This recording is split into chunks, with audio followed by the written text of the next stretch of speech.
Esse caso todo aí, esse imbróglio, começou a ser julgado depois de o ministro Nunes Marques, numa liminar, autorizar a abertura de templos, de igrejas, exatamente às vésperas do feriado de Páscoa. A gente falou bastante sobre isso. Aí tivemos ontem o julgamento, o início do julgamento, um julgamento esse que será retomado hoje. A Mônica Bergamo vai nos contar o que teve de apuração ao longo do dia de ontem, o que a gente pode esperar para hoje, hein, Mônica? Bom dia.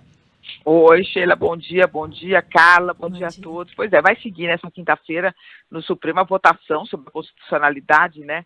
Só que não é a liminar do Cássio, né? O que está sendo julgado é a constitucionalidade dos decretos em São Paulo, que vetam temporariamente os cultos religiosos presenciais nesse momento em que a gente atravessa o auge da epidemia do novo coronavírus. É bom a gente lembrar que no sábado o ministro Cássio Nunes deu uma liminar permitindo a abertura de templos no país todo, e na segunda-feira o ministro Gilmar Mendes, que está com os casos especificamente dos decretos de São Paulo, uma ação em que o PSD questiona os decretos de São Paulo, deu uma liminar vetando, né, quer dizer, dizendo que os decretos do governador João Dória são constitucionais, seguem valendo. E aí criou-se essa situação, né, Sheila, quer dizer, um ministro diz que sim, um ministro diz que não.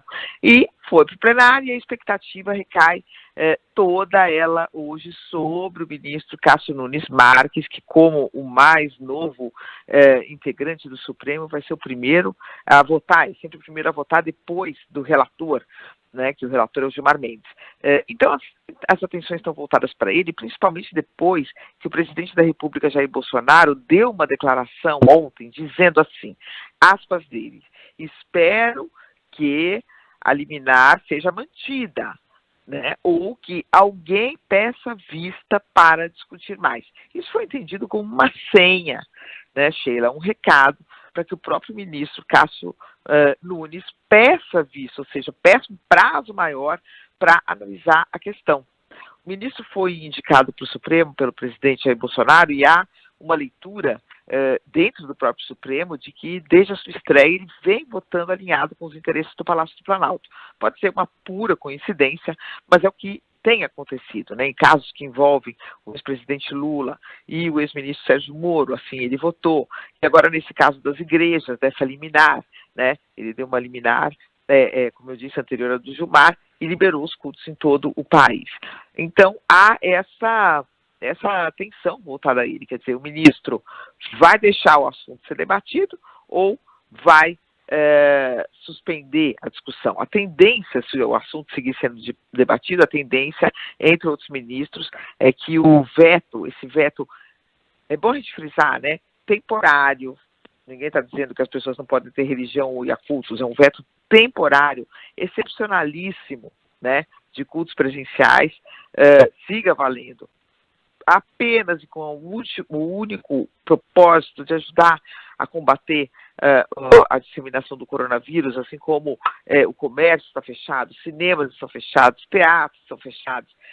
Então, há algo temporário, excepcional, né, restaurantes fechados, e a tendência, portanto, entre os ministros é que esse veto prevaleça, né? Então prevaleça, portanto, a decisão do ministro Gilmar Mendes e caia a decisão do Cássio Nunes.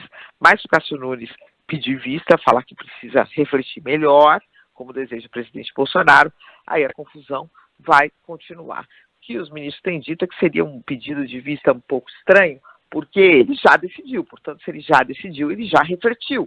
Portanto, ele tem que deixar agora os outros também darem a sua opinião. Mas vamos ver se ele acaba, o voto dele acaba coincidindo com o desejo do presidente da República ou se ele deixa a discussão seguir, Sheila.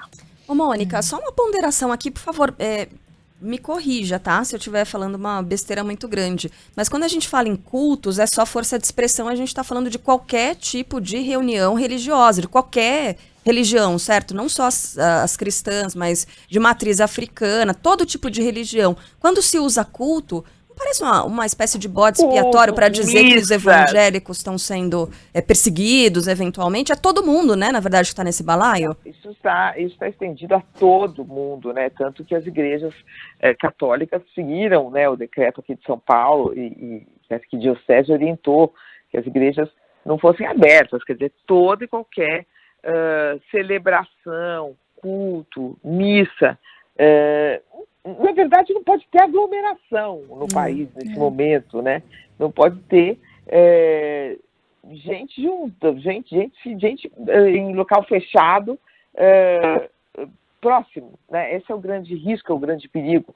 Não existe nada específico contra cultos, pelo contrário, né? É algo totalmente excepcional. Aqui em São Paulo, inclusive, o governador João Dória chegou a ser muito criticado porque ele fez um decreto anteriormente classificando as igrejas, os cultos, os templos como atividades essenciais e que, portanto, não seriam alcançadas pelas restrições. Mas ele depois recuou diante da absoluta tragédia que nós estamos vivendo, né? E do fato de que é imprescindível que todos colaborem, né? Tanto os que alimentam o espírito nos cultos, nas celebrações religiosas e comunitárias, como aqueles que se alimentam de uma arte, de um filme, de uma peça de teatro, de um concerto de música, que também é um alimento para o espírito, também é um consolo para o espírito, e também estão sendo restringidos, né, na sua liberdade e no seu direito de ir a esses locais, porque existe simplesmente um valor maior em jogo, que é a própria vida humana, né?